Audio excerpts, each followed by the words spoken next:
Good morning students. Today we discuss about the how are chemical reaction represent. அதாவது ஒரு வேதி வினையை எவ்வாறு நம்ம குறியிட முடியும் ஓகேங்களா. அதாவது நம்ம கெமிக்கல் ரியாக்ஷன் நடக்குது. ஸோ அந்த கெமிக்கல் ரியாக்ஷன் நடக்கிறத நம்ம எப்படி ரெப்ரசென்ட் பண்ண முடியும் அப்படின்றத பார்க்கலாம். when methane react with oxygen it forms carbon dioxide and water. இப்போ வந்து பார்த்திங்கன்னா மீத்தேன் எடுத்துக்கிறோம். அந்த மீத்தேன் வந்து ஆக்சிஜன் கூட ரியாக்ட் ஆகுது. அப்படி ரியாக்ட் பண்ணும்போது நமக்கு கார்பன் டை ஆக்சைடு அண்டு வாட்டரை ஃபார்ம் பண்ணுது. ஓகேங்களா. அப்படி ஃபார்ம் பண்ணக்கூடிய இந்த ரியாக்ஷனை how can you represent this reaction, இந்த வினையை நம்ம எப்படி ரெப்ரசன்ட் பண்ண முடியும். It can be written as a word equation as shown in below. இதை ஒரு வார்த்தை வடிவத்தில் எழுதணும் அப்படின்னு சொன்னால் நம்ம என்ன பண்ணலாம். Methane plus oxygen gives carbon di oxide plus water. இப்போ மீத்தேனும் ஆக்சிஜனும் ரியாக்ஷனில் ஈடுபட்டு அது கார்பன் டை ஆக்சைடு அண்ட் வாட்டரை கொடுக்குதுன்னு சொல்லிட்டு நம்ம வேர்ட் ஈக்குவேஷனில் எழுதுகிறோம். ஓகேங்களா. ஆனால் but this equation does not give the chemical composition of the reactant and product. இப்படி நம்ம வேர்ட் ஈக்குவேஷனை எழுதும்போது அது இருக்கக்கூடிய ரியாக்டன்ட் அண்ட் ப்ராடக்ட்டோட கெமிக்கல் காம்போசிஷனை நம்மளால் மென்ஷன் பண்ண முடியாது. ஓகேங்களா. ஈக்குவேஷனாக வந்து வேர்ட் ஈக்குவேஷனை எழுதிடுறோம். அப்படி எழுதினாலும் அதில் ஈடுபடக்கூடிய ரியாக்டன்ட் அண்ட் ப்ராடக்ட்ஸ், அதாவது வினைபடு பொருள் மற்றும் வினைவிலை பொருளோட காம்போசிஷன், கெமிக்கல் காம்போசிஷன், அதோடைய ஏவு வந்து நம்மளால் சொல்ல முடியாது. So to learn the characteristic of the chemical reaction it is represent by a chemical equation. So அந்த ரியாக்டன்ட் அண்ட் ப்ராடக்ட்டோட கேரக்டரிஸ்டிக் நம்ம தெரியணும் அப்படி சொன்னால் அந்த கெமிக்கல் ரியாக்ஷனை நம்ம எப்படி எழுதணும்னா கெமிக்கல் ஈக்குவேஷனாக எழுதணும். அந்த வேதி வினையை நம்ம என்ன பண்ணணும், அவருடைய சிம்பிள் யூஸ் பண்ணி கெமிக்கல் ஈக்குவேஷனாக வேதி வாய்ப்பாடாக எழுதணும்னு சொன்னால் அவருடைய ஏபு பற்றி நமக்கு தெரியும். அதாவது ரியாக்டன்ட் அண்ட் ப்ராடக்ட்டோட ஏபு பற்றி நம்ம தெரிஞ்சுக்க முடியும். இந்த chemical equation the chemical of the reaction are represent by the chemical formula.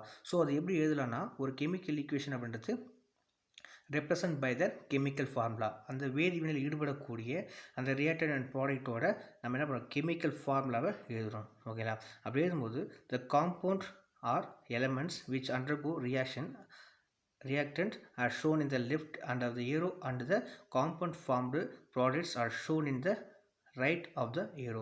இப்போ அந்த கெமிக்கல் ஈக்குவேஷன் நம்ம எப்படி எழுதலைன்னா இந்த chemical equation chemicals of the reactant are represent by the chemical formula. அந்த ஃபார்முலா வச்சு நம்ம எழுதுகிறோம். அப்படி இந்த ஃபார்முலா எழுதும்போது அந்த காம்பவுண்டாக இருக்கலாம் அப்படின்னா எலமெண்ட்டாக இருக்கலாம். அதை எழுதும்போது அது ரியாக்டன் நம்ம எடுத்துக்கொள்ளக்கூடிய காம்பவுண்ட் வந்து பார்த்தீங்கன்னா இல்லை எலமெண்ட்டாக இருந்தால் அதை ரியாக்டண்ட்டை நம்ம எப்பவுமே லெஃப்ட் சைடில் எழுதணும். ஓகேங்களா. அதே போல் அது வரக்கூடிய ப்ராடக்ட்டை நம்ம ரைட் சைடில் எழுதணும். இது ரெண்டுத்துக்கு இடையில் வந்து பார்த்தா ப்ளஸ் சிம்பிள் போடலாம். அதே போல் வந்து அந்த ரியாக்டண்ட்டுக்கும் ப்ராடக்ட்டுக்கு இடையில் வந்து ஒரு ஏரோ மார்க், அந்த ஏரோ மார்க் லெஃப்ட் சைடு ரியாக்டண்ட்டையும் அதனுடைய ரைட் சைடில் வந்து பார்த்தீங்கன்னா வரக்கூடிய ப்ராடக்ட்டும் நம்ம எழுதணும். Are shown in the rights of the arrow. The arrow indicates the direction of the reaction. அதே போல் இந்த ஏரோ மார்க் எதை மென்ஷன் பண்ண சொன்னால் அவனுடைய டைரக்ஷன், அந்த ரியாக்ஷன் நடக்கக்கூடிய டைரக்ஷனை மென்ஷன் பண்ணுது. தஸ் த aforesaid reaction can be written as follows. So மேலே நம்ம குறிப்பிட்ட அந்த methane oxygen gives carbon di oxide plus water அப்படி எழுதணும் இல்லையா. அந்த ரியாக்ஷனை நம்ம கெமிக்கல் ஈக்குவேஷனை எப்படி எழுதலாம்னா CH4 plus O2 gives CO2 plus H2O அப்படி சொல்லிட்டு எழுதலாம். இப்போ பார்த்தீங்கன்னா சொன்னால் இது எல்லாமே அவருடைய கெமிக்கல் ஃபார்முலாவை யூஸ் பண்ணி நம்ம எழுதியிருக்கோம். மீத்தனுடைய ஃபார்முலா வந்து பார்த்தா CH4. அதே போல் வந்து பார்த்தீங்கன்னா ப்ளஸ் O2 ஆக்சிஜன் எழுதியிருக்கோம் கிவ்ஸ் CO2 ப்ளஸ் H2O. ஓகேங்களா. இது வந்து பார்த்தீங்கன்னா கெமிக்கல் ஈக்குவேஷன் எழுதக்கூடிய முறை. அதில் வந்து பார்த்திங்கன்னா நம்ம எடுத்துக்கூடிய ஒரு ரியாக்டண்ட்டில் அதை எப்படி சொன்னால் லெஃப்ட் சைடில் எழுதணும். ஓகேங்களா. வரக்கூடிய ப்ராடக்ட்டை ஏரோ மார்க்குக்கு ரைட் சைடில் எழுதணும். ஓகேங்களா. அதாவது ரியாக்டண்ட்டை லெஃப்ட் சைடாகவும் வரக்கூடிய ப்ராடக்ட்டை ரைட் சைட்லையும் எழுதணும்.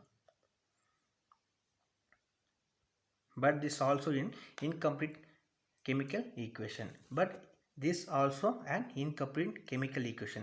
இப்போ நம்ம வந்து chemical equation எழுதிட்டோம். ஆனால் அது வந்து பார்த்திங்கன்னா incomplete chemical equation. ஏன் அது incomplete இருக்குன்னா because the law of conservation of matter state that matter cannot be created or destroyed. அதே போல் conservation of matter state that matter cannot be created or destroyed. அதாவது ஒரு பொருள் நம்ம உருவாக்கவும் முடியாது, ஆக்கவும் முடியாது, அழிக்கவும் முடியாது அப்படின்னு நமக்கு தெரியும்.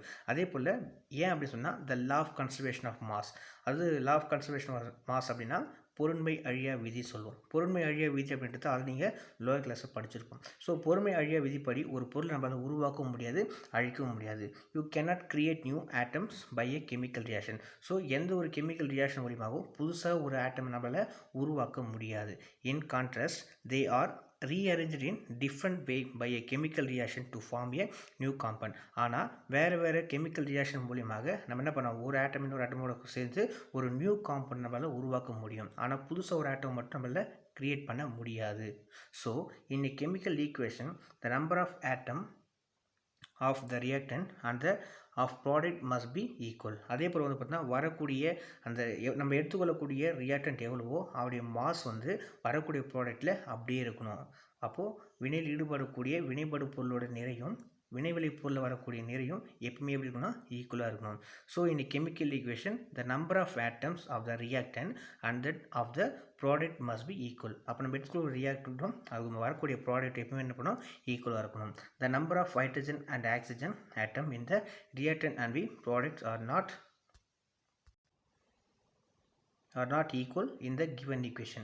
ஸோ இந்த ஈக்குவேஷன் நம்ம இன்கம்ப்ளீட் ரியாக்ஷன் ஈக்குவேஷன் அப்படி சொல்லிட்டு சொன்னோன்னா அதில் வந்து இருக்கக்கூடிய ஹைட்ரஜன் அண்ட் ஆக்சிஜனுடைய வேல்யூவை நமக்கு ஃபுல்ஃபில் ஆகலை, அதாவது அதோடைய நிறையும் சமம் பண்ணுறது. ஸோ அதனால் நம்ம என்ன சொல்கிறோம் சொன்னால் இன்கம்ப்ளீட் ரியாக்ஷன் அப்படி சொல்லிட்டு சொன்னோம். So and balance the number of atoms the following equation can be obtain. So இந்த இடத்துல வந்து பார்த்தீங்கன்னா அதனுடைய ஆக்சிஜன் மற்றும் ஹைட்ரஜனுடைய நம்ம ஃபில் பண்ணி கரெக்டான ஈக்குவேஷனை இங்கே எழுதியிருக்கிறோம். அதில் வந்து பார்த்தீங்கன்னா CH4 + 2O2 அந்த இடத்துல வெறும் ஆக்சிஜனுக்கு O2 போட்டுருந்தோம். ஸோ இப்போ என்ன 2O2 gives CO2 + அந்த இடத்துல H2O போட்டுருக்கோம், இப்போ 2H2O போட்டிருக்கோம். ஸோ இது வந்து பார்த்தா கம்ப்ளீட் ஈக்குவேஷன். ஸோ ரெண்டுத்தையும் என்ன பண்ணால் சமன்படுத்தும். ஏன் சமன்படுத்தினா நம்ம எடுத்துக்கொள்ளக்கூடிய ரியாக்டன்ட் கூடிய மாஸ் வரக்கூடிய ப்ராடக்ட்டில் ஈக்குவலாக இருக்கணும். அதை வந்து பார்த்தா law of conservation of mass. So அதனுடைய விதிப்படி கண்டிப்பாக என்ன பண்ணணும், நம்ம எடுத்துக்கொள்ளக்கூடிய ரியாக்டன்ட் அண்ட் ப்ராடக்ட் ரெண்டுடைய மாஸ் வந்து ஈக்குவலாக இருக்கணும். Further the chemical equation provide information on the physical state of the substances and the condition under which the reaction take place. அதே போல் இது மாதிரி நம்ம எழுதணும்னு சொன்னால் இதிலேருந்து நமக்கு அதனுடைய பிசிக்கல் ஸ்டேட், அதாவது ரியாக்டன்ட் ப்ராடக்ட்டில் வரக்கூடிய அதனுடைய பிசிக்கல் ஸ்டேட் நம்மளால் தெரிஞ்சுக்க முடியும். அதே போல் அதனுடைய கண்டிஷன் நம்மளால் தெரிஞ்சுக்க முடியும். அதே போல் இந்த ரியாக்ஷன் நடக்கக்கூடிய இடத்த நம்மளால் தெரிஞ்சுக்கொள்ள முடியும்.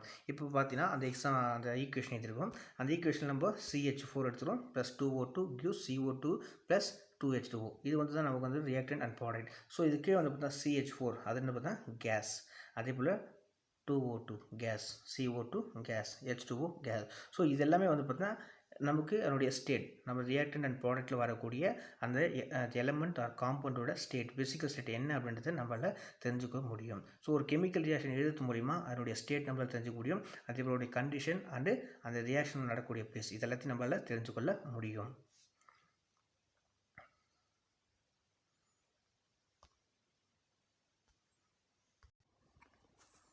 நெக்ஸ்ட் வந்து பார்த்தீங்கன்னா a balanced chemical equation is the simplified representation of a chemical reaction which describes the chemical composition, physical state of the reactant and the product and the reaction condition.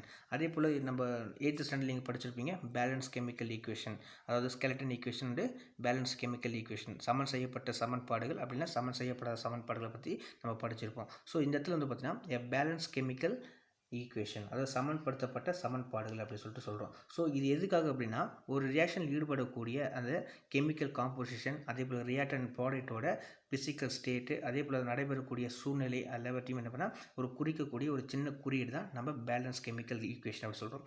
So balance chemical ஈக்குவேஷனில் மட்டும்தான் அவருடைய reactant and ப்ராடக்டோட physical state என்ன, அதே போல் பார்த்தீங்கன்னா அதோடைய composition என்ன, அதே போல் அந்த ரியாக்ஷன் நடக்கக்கூடிய கண்டிஷன் என்ன அப்படின்றத அந்த குறியீடு மூலிமா நம்மளால் தெரிஞ்சுக்க முடியும். ஸோ ஒன்லி வேர்டு ஈக்குவேஷன் மட்டும் எதுன்னு சொன்னால் அதில் நம்மளால் எந்த ஒரு இன்ஃபர்மேஷன் எடுக்க முடியாது. ஸோ கெமிக்கல் ஈக்குவேஷன் மூலிமா கெமிக்கல் ஃபார்முலா எழுதும்போது நமக்கு ஈஸியாக எல்லாத்துக்கான விஷயம் நமக்கு கிடைக்கும். நெக்ஸ்ட்டு பார்த்தீங்கன்னா more to know the phase or the physical state of the substance in a chemical reaction are denoted in short form within a bracket as the subscript of the formula of the respective substances.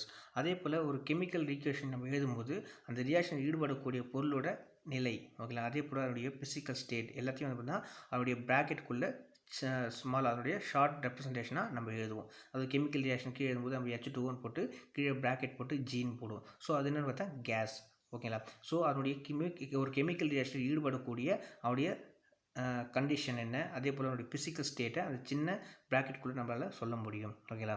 அதே போல் பார்த்தீங்கன்னா for example when solid potassium react with liquid water it produces hydrogen gas and potassium hydroxide solution. For example வந்து பார்த்தா potassium எடுத்துக்கிறோம், solid potassium, ஓகேங்களா, அதாவது திட potassium எடுத்துக்கிறோம். அது வந்து பார்த்தீங்கன்னா லிக்விடாக இருக்கக்கூடிய வாட்டர் கூட ரியாக்ஷன் பண்ணுது. அப்படி ரியாக்ட் பண்ணும்போது வரக்கூடிய ப்ராடக்ஷன் என்ன கேட்டால் hydrogen gas and potassium hydroxide solution நமக்கு கொடுக்குது. ஸோ இதில் வந்து பார்த்திங்கன்னா all this information of the reaction is given in the chemical equation shown below. கீழே வந்து பார்த்தா அப்படி கெமிக்கல் ரியாக்ஷன் எழுதியிருக்காங்க. அதில் 2K அதாவது பொட்டாசியம் எடுத்துருக்கோம் ப்ளஸ் 2H2O வாட்டர் எடுத்துக்கிறோம், 2KOH potassium hydroxide plus hydrogen case கொடுத்துருக்கோம். ஸோ இது எழுதும்போது அதில் வந்து பார்த்தீங்கன்னு சொன்னால் அதில் வந்து பார்த்திங்கன்னா கீழே சிம்பிள் ப்ராக்கெட்டுக்குள்ளே பார்த்தீங்கன்னா SLAQGன்னு போட்டிருக்கோம். ஸோ ஒவ்வொன்றுக்குள்ளேயும் அதனுடைய ரியாக்டன் அப்படி இல்லைன்னா ப்ராடக்ட் அது கீழே வந்து பார்த்தீங்கன்னா நம்ம ப்ராக்கெட்டில் அவருடைய ஃபிசிக்கல் ஸ்டேட் என்னன்றது நம்ம மென்ஷன் பண்ணியிருக்கோம். ஸோ அப்படி மென்ஷன் பண்ணும்போது ஃபஸ்ட்டு வந்து பார்த்தீங்கன்னா சாலிட் கொடுத்துருக்கோம், அதே போல் L கொடுத்துருக்கோம், அதே போல் AQ அண்டு G.